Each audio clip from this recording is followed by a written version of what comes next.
नमस्कार, बहुत बहुत स्वागत है आप सभी का हमारे विशेष कार्यक्रम राम नारायण राम में। मैं आप सभी के साथ कंचन।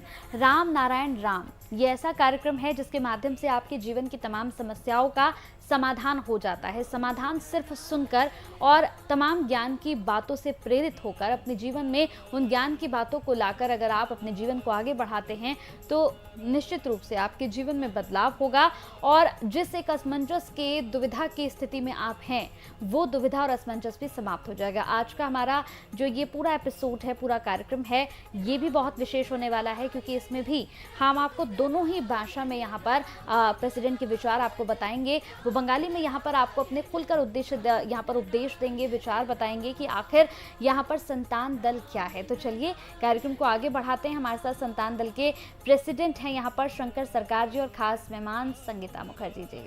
बहुत बहुत स्वागत है आप लोगों का। राम नारायण राम नारायण राम। तो कार्यक्रम को आरंभ करते हैं। प्रेसिडेंट जी से पहले हम बात कर रहे थे पहले एपिसोड में कि संतान दल आखिर क्या है। संतान दल के बारे में आप बता रहे थे कि बाल ब्रह्मचारी जो है उन्होंने कैसे इसकी शुरुआत की, कैसे वो इसे आगे बढ़ाकर लेकर आए, तो उसी को हम कंटिन्यू करते हैं। जवाहरलाल नेहरू যখন প্রধানমন্ত্রী ছিল তখন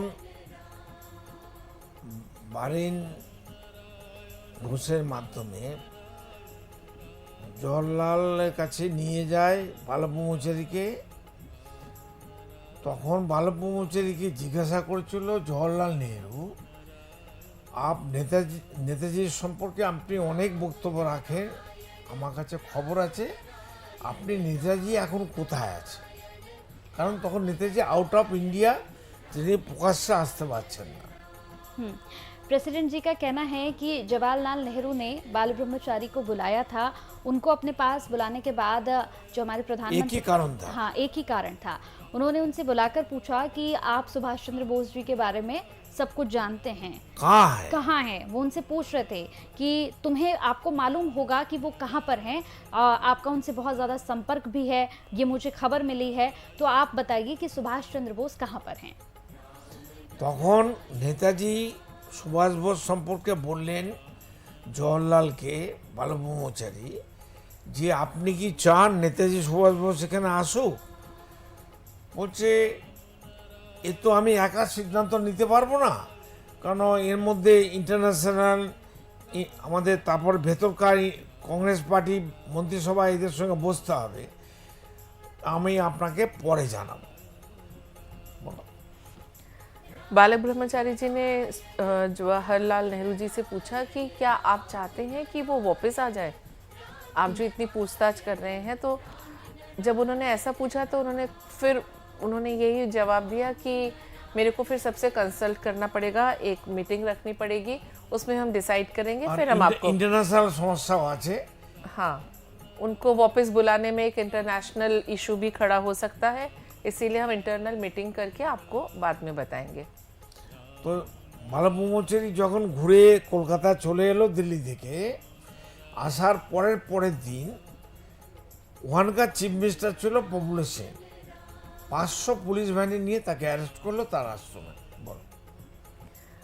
जब वो वापस कोलकाता आए अपने दिल्ली दर्शन के बाद, तो जब वहाँ पे वेस्ट बंगाल के जो चीफ मिनिस्टर थे प्रफुल्ल सेन जी, उन्होंने सडनली 500 पुलिस फोर्स भेज के बाल ब्रह्मचारी जी को अरेस्ट करा लिया।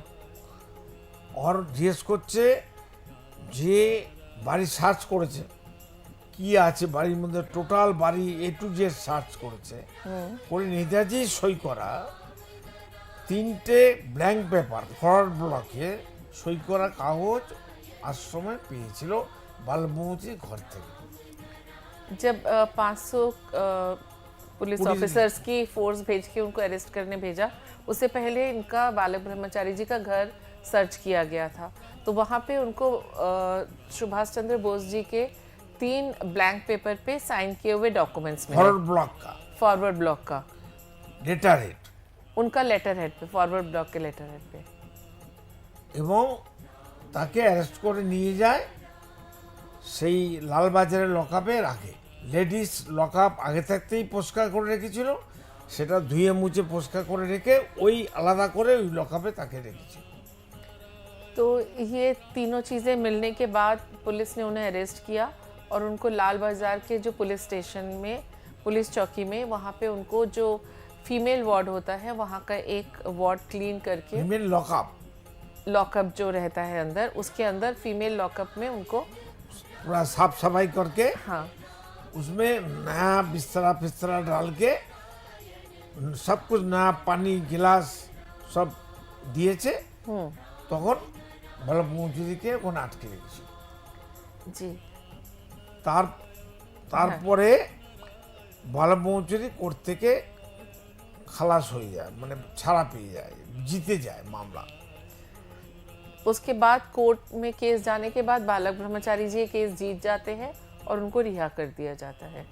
जब जवाहरलाल नेहरू जी का अंत समय आया था तब उनके सामने बालक ब्रह्मचारी जी, মৃত্যুর ঠিক बिल्कुल 10 मृत्यु মিনিট से আগে लगभग 10 मिनट पहले बालक ब्रह्मचारी जी उनके सामने आके प्रकट हुए थे और नेताजी भी, और नेताजी भी, सुभाष चंद्र बोस जी भी। हाँ, তো নেতাজিকে দেখেই সাথে সাথে ভয়ে মারা গেছে জওয়াহরলাল।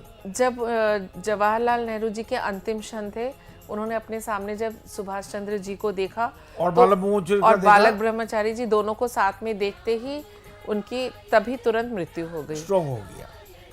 हार्ट अटैक उनको आ गया था और तभी उनकी मृत्यु हो गई। তো গুরুজি বলেছে যে নেতাজি সুভাষ বোসের সাথে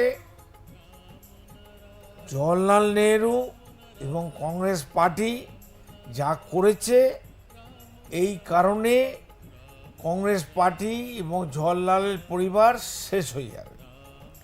बालक ब्रह्मचारी जी ने कहा कि जो भी नेहरू परिवार ने या जवाहरलाल नेहरू जी ने या कांग्रेस पार्टी ने जो भी नेताजी सुभाष चंद्र बोस के साथ किया, उसकी वजह से इनका पूरा परिवार का भी अंत होगा और कांग्रेस पार्टी का भी अंत होगा। আজ তাই ধারাপাতা চলছে।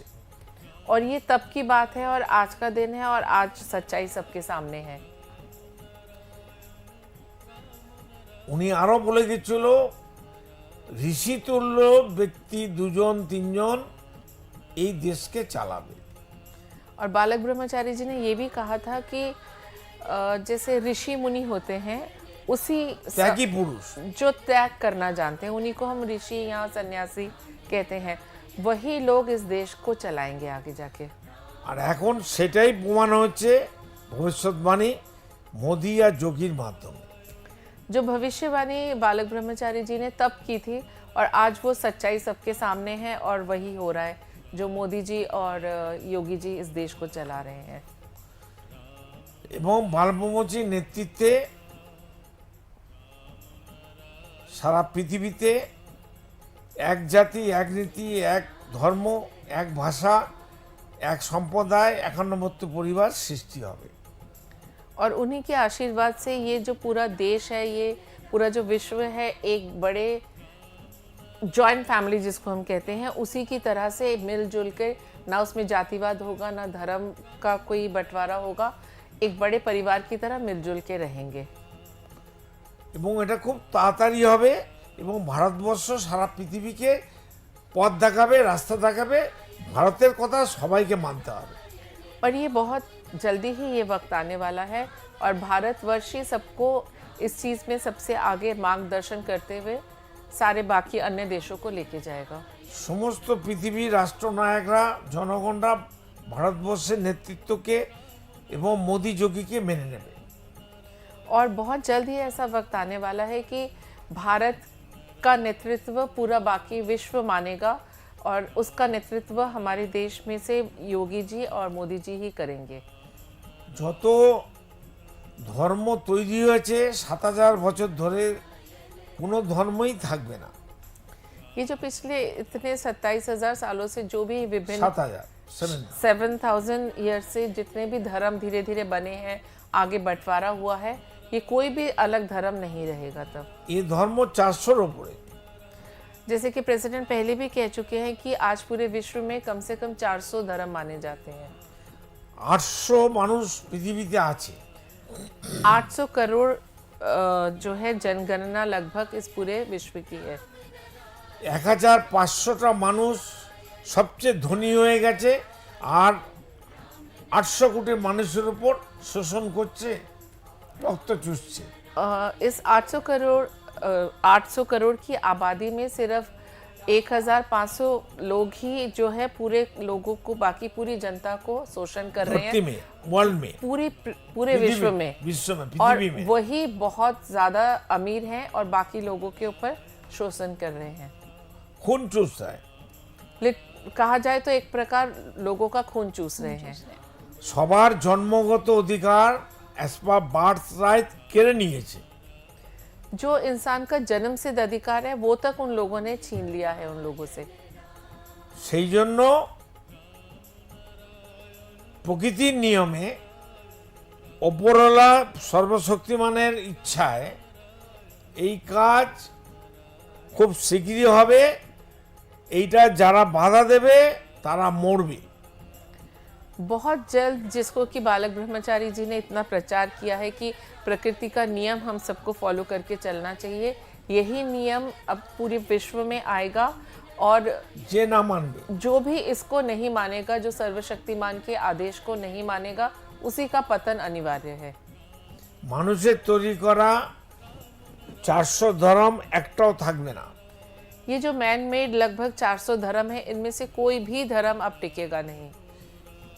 প্রত্যেক ধর্মের ডিএনএ, জিন, রক্ত, খুন এবং হার্টবিট, ফুসফুস সব এক। ये जितने भी धर्म हैं, लेकिन इनका अगर देखा जाए तो डीएनए कहें या हार्ट बीट कहें या ब्लड स्ट्रीम, सब कुछ एक ही तो है। जीन जो हमारे है सबके अंदर, वो सबका एक ही है। এবং হিন্দুদের যারা দেবতা ভগবান বলছে, বালক ব্রহ্মচারী বলছেন, হিন্দুরা, সনাতনীরা যাদেরকে দেবতা ভগবান বলছে, তাদেরকে হিন্দু বলে প্রতিষ্ঠিত করছে, তারা কি আদৌ হিন্দু? এই দেবতারা, ভগবানরা? ये जो हम अगर हिंदू धर्म की ही बात करें, जितने भी हमारे देवता हैं, देवी देवता, जिनको मंदिरों में भगवान हैं, जिनको हम पूजते हैं, जिसका इतना नाम है 32 करोड़ 33 माना जाता है कि 33 करोड़ हमारे देवी देवताएं हैं, तो क्या वो भी क्या सनातनी हिंदू थे? किसने उनको, वो करा है कि हिंदू बना लो? अगर हम माने कि ये हमारे भगवान हैं जिनकी हम पूजा करते हैं, तो उनको किसने हिंदू बनाया फिर? हिंदू धर्म की तখন ছিল 10,000 বছর আগে। 10,000 साल पहले क्या हिंदू धर्म के नाम से कोई चीज थी ही नहीं। রাম বলেছে নাকি আমি ভগবান, আমার পুজো করো, আমাকে থাকার জায়গা দাও, আমার খাওয়ার জায়গা নেই? क्या श्री राम ने कभी कहा कि अब मेरी पूजा करो आके, या मेरे को अपने घर में रहने के लिए जगह दो, আমি मेरे को, ভগবান, मैं भगवान हूँ, मुझे अपने घर में स्थान दो, मुझे खाने के लिए खाना नहीं है, मुझे खाना परोसो? ऐसा तो कभी नहीं कहा। শ্রীকৃষ্ণ বলেছে নাকি এই ধরনের কথাবার্তা? ना श्री कृष्ण ने ऐसी कभी कोई না बात কোনো करी। দেবদেবী বলেছে? जितने भी देवी देवताएं हैं हमारे धर्म में, उन्होंने किसी ने प्रकट हो कि क्या ये যাদেরকে कहा? আমরা ঘরে পূজা পার্বণ করি, বাইরে জি। রাস্তাঘাটে মণ্ডপে, जिनकी हम पूजा करते हैं घरों में, मंदिरों में, या पंडाल लगा के हम महीनों पूजा का पाठ चलता रहता है, क्या किसी ने भी आके कहा कि मेरी पूजा करो बैठ के? আমরা সব বড় বড় খাটে শোবো পালঙে, আর ওরা এক কোণে পড়ে থাকবে একটা নিচে মাটি দিয়ে, আর ছোট ছোট থালা, ছোট ছোট গ্লাসে বাতাসা ভেঙে ভেঙে দেবে, একটা বাতাসা 50টা দেবতা খাবে। এটা কি দেখতে কেমন লাগে বাইরের দিক থেকে? अगर जो भगवान की पूजा हम करते हैं, जो हिंदू सनातनी की हम अभी बात करते हैं, तो क्या किसी भगवान ने कहा है कि मुझे अपने घर में एक कोने में नीचे छोटी सी जगह दे दो? हम तो बड़े पलंग में सो रहे हैं और उनको घर के कोने में एक छोटी सी जगह दे के, और ऐसे लिटरली जो घरों में करते, छोटी प्लेट, छोटा ग्लास, उसमें भी एक ही बतासे को ही तोड़ तोड़ के 10 भगवानों के सामने रख दिया। क्या किसी भगवान ने कहा है कि मुझे ये भगवान तो वो है ही नहीं, या श्री राम या श्री कृष्ण ने या किसी ने भी आके, ওরা নিজেরাও বলেনি আমরা ভগবান দেবতা। उन्होंने खुद को कभी भगवान या देवता नहीं कहा है, और ना कहा है कि मेरी पूजा करें। তো এই পৃথিবীর মধ্যে হচ্ছেটা কি, কারা এদের ভগবান বানালো, তাদের আদর্শ কেন নিচ্ছে না, তাদের স্যাক্রিফাইস, তাদের কর্মদক্ষতা, তাদের বাণী, তাদের চিন্তাধারা কেন পৃথিবীর মানুষ নিচ্ছে না, হিন্দুরা নিচ্ছে না। अगर हम सच में उन्हें मानते हैं कि हाँ वो बहुत उच्च कोटि के इंसान थे, तो अगर उनकी पूजा करके उनके सामने ये पाखंड ना रचा के हम उनके आदर्शों को अपने जीवन में लाना चाहिए, उनकी जीवन शैली को अपने जीवन में हमें अपनाना चाहिए, ना कि बस उनके सामने बैठ के बड़े बड़े मंदिर बना के और भोग रख के सिर्फ अगरबत्ती करना चाहिए। রামের ধনুক কেন হাতে উঠিয়ে নিচ্ছে না এই পৃথিবীর মানুষ? राम का जो धनुष है उसको क्यों नहीं अपने हाथ में उठा लेते, শ্রীকৃষ্ণ চক্র কেন উঠাচ্ছে না? या जो श्री कृष्ण का चक्र है सुदर्शन चक्र उसको क्यों नहीं हाथ में उठा लेते, বলরামের গদা কেন হাতে উঠাচ্ছে না? बलराम जी की गदा को हाथ में क्यों नहीं उठा लेते, মা দুর্গার অস্ত্রশস্ত্রগুলো কেন পৃথিবীর মানুষ নিয়ে অসুরদের মারছে না? বাইরের অসুর, ভেতরের অসুর। ये जो हम माँ दुर्गा को कहते हैं कि दशभुजा है, जिसके सारे हाथों में अस्त्र और शस्त्र है, तो आज के समय की यही तो पुकारे कि हम वो सारे अस्त्र अपने हाथों में उठा के और अपने अंदर के और अपने बाहर के असुर को खत्म करें। बिल्कुल। इसके साथ ही अगर देखा जाए, बाल ब्रह्मचारी ने जितनी अच्छी बातें हम लोगों के लिए छोड़ कर गए हैं, मतलब वो जो रास्ता हम लोग को बता कर गए हैं मैम, अगर उस रास्ते पे सभी दर्शक जितने लोग इस वक्त इस कार्यक्रम को देख रहे हैं, अगर वो सभी उस रास्ते पर खड़े हो जाएं, एक साथ चलने लगें, तो मुझे लगता है कि जीवन के आधे कष्ट तो लोगों के ऐसे ही दूर और हो कंचन, जाएंगे। तुम्हें आज ये बातें सुन के ऐसा नहीं लग रहा कि ये आज के वक्त में किसी ने बोली है? बिल्कुल। उन्होंने इतने सालों बाद जो आज की समस्या को ही उठा के सारी चीजों का डिसीजन लिया था। बिल्कुल, ऐसा लग रहा है जैसे वो इस समय के बारे में पहले से जानते थे कि ये सब कुछ होगा आने वाले समय में। बिल्कुल, आगे भी हम इस पर जरूर बात करेंगे। तो दर्शकों, आप जरूर कमेंट में बताइएगा कि ये एपिसोड, ये कार्यक्रम आपको कैसा लगा। क्या आप इस कार्यक्रम को देखकर इससे कुछ सीख रहे हैं या कुछ समझ रहे हैं, ये भी हमें जरूर बताइएगा। अगर आप संतान दल से जुड़ना चाहते हैं तो देखिए स्क्रीन पर नंबर्स भी लगातार हम फ्लैश कर रहे हैं। कोई धोखाधड़ी नहीं है, ऐसा नहीं है कि आप कॉल करेंगे, मैसेज करेंगे तो कॉल नहीं लगेगा। इन नंबर्स पर आप कॉल करेंगे तो सीधे आपकी बात प्रेसिडेंट जी से भी हो जाएगी, आप उनसे बात कर सकते हैं, आप संतान दल से जुड़ सकते हैं और आपको इससे जुड़ने के लिए कोई पैसा, कोई ऐसी चीज़ नहीं देनी है जो बहुत ज़्यादा आपको लगता हो कि आप दे नहीं पाएंगे। सिर्फ 1 रुपया देकर आप इसके मेंबर बन सकते हैं, आप इसके सदस्य बन सकते हैं और अपने जीवन के तमाम कष्टों को, तमाम परेशानियों को अपनी दूर कर सकते हैं। तो फिर से बता रही हूँ, अगर बात करना चाहते हैं तो जो नंबर्स फ्लैश हो रहे हैं इन पे कॉल कर लीजिएगा। टीवी चैनल पे लगातार नंबर्स फ्लैश हो रहे हैं, आप इस पर कॉल कर लीजिएगा। बहुत बहुत धन्यवाद आपका प्रेसिडेंट जी, मैम, बहुत बहुत थैंक यू। राम नारायण राम। आप देख रहे हैं हमारा खास कार्यक्रम राम नारायण राम शंकर सरकार जी के साथ राम नारायण रामशाह। यह एक महाध्वनि और बीज मंत्र है। यह सभी समस्या का संपूर्ण समाधान है। आप लोग इन्हें अपना के देखिए मन और दिल में क्या प्राप्त हो रहा है। इस कार्यक्रम का विशेष उद्देश्य इसका प्रचार और प्रसार के साथ ही प्रत्येक मनुष्य की मुक्ति का मार्गदर्शन है और यह आपकी दिल की बात है। इस मार्ग पर पुण्य और मुक्ति निश्चित है। इस कार्यक्रम के माध्यम से संतान दल द्वारा चलाए जा रहे श्रेष्ठ सेवाओं से जुड़कर सबके कल्याण के लिए इस नए कार्य का हिस्सा बन सकते हैं और वृद्धाश्रम, गौशाला, गरीब और वंचित बच्चों की शिक्षा का भी सहयोग और समर्थन कर सकते हैं। संतान दल सबका एक ही परिवार है। अकाउंट नेम संतान दल, account number 266505000657, IFSC code ICIC 00026665। पूरी तरह जानने के लिए आप संस्था के फोन नंबर पर संपर्क कर सकते हैं। Phone number 6291342066, 9836073503। Email ID santandal1960@gmail.com।